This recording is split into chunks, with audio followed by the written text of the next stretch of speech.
This is the one major difference in the U.S. from the rest of the world, is that we have cheap energy and we have choices. So a consumer can go buy a car as long as they can afford the gasoline to put in it. And so when gas prices go up, you start to see the demand for gasoline to go down. It's very, very linear, and as soon as the gas prices came back down, demand went back up. And so the discussion, an automotive manufacturer, as Bill well knows, can't work on 6-month cycles with gas prices moving up and down. We need to get more stability, and the only thing that can do that is a policy change that taxes carbon in some way.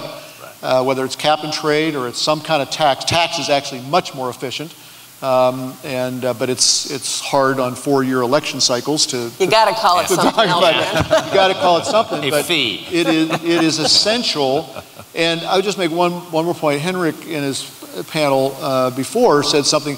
We've got to start producing vehicles. We kind of shoot ourselves in our own foot. Sometimes in talking about the expensiveness, how expensive it's going to be to develop electric vehicles and the expensive batteries and oh, woe is us. We need to make vehicles that will appear to the consumer to be same price, which means we've got to do something in those vehicles to make them look like they are better vehicles. Now the chances to do that in a $20,000 car is much tougher than an $80,000 car, but we got to think about, innovate all the way along. The components, the design, the aerodynamics, total innovation of the product that allows them to say, for $60,000, I have a choice of a powerful BMW or an electric vehicle. And it's no longer a price difference. It's a great challenge. Bill, your comments? I mean, first of all, I agree with everything. You're absolutely right. And we do have the challenge because we're introducing an all-electric Focus, which would be a much lower price point. But we actually want it to be seamless for the customer. Right. And that's our goal. That's the goal. Yeah. And I think, one of the challenges, and I personally look at the whole climate change issue as it's harder to sell in Michigan right now. We didn't have a very warm summer. We haven't had a very warm fall. But that maybe we ought to get away from climate change. Maybe we ought to talk about conservation, because the effective use of our resources is what we're all talking about. It makes good business sense. It makes sense from a climate change perspective.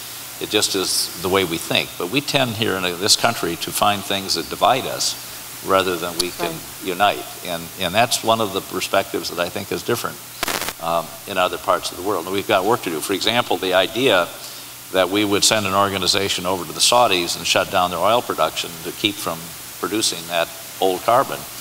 In my judgment, old carbon is going to be produced if it's economic. It's our challenge to make sure that we have alternatives to expensive old carbon and do that just as quickly as possible. Then we reach the goals that we all want with a very solid and firm economic foundation, and that's something that I think we can sell to the people around this country and around the world. And I want to thank our panelists. Terrific job to you in the audience. Thank you all.